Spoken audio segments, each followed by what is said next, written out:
ये वर्ष 1770 का था, यानी कि 1857 की क्रांति से करीब 80 साल पहले।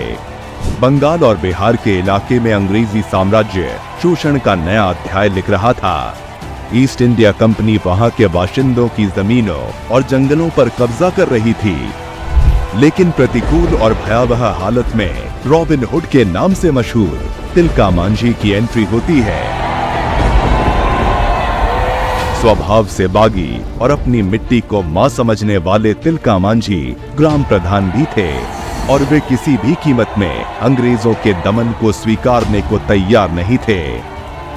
बंगाल बिहार में भीषण अकाल के बाद अंग्रेजों ने कर वसूलने की नई शर्तें थोप दी, जिसके बाद जबरा पहाड़िया यानी तिलका मांझी ने इस अन्याय के खिलाफ खुलेआम हल्ला बोल दिया।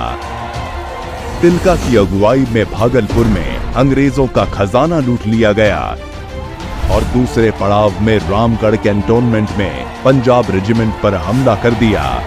बौखलाई कंपनी ने तिलका मांझी से निपटने के लिए ऑगस्टस क्लीवलैंड को कलेक्टर ऑफ रेवेन्यू बनाकर भेजा, लेकिन तिलका के गुरिल्ला हमले में क्लीवलैंड को जान से हाथ धोना पड़ा। यह खबर राजमहल से निकलकर लंदन तक पहुंची और फिर तमाम प्रपंचों के बाद तिलका मांझी को 1784 में गिरफ्तार कर लिया गया।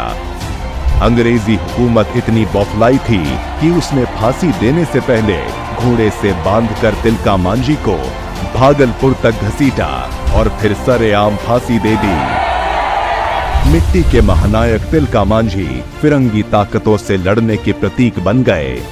बगावत के महानायक तिलका मांझी को हम करते हैं नमन।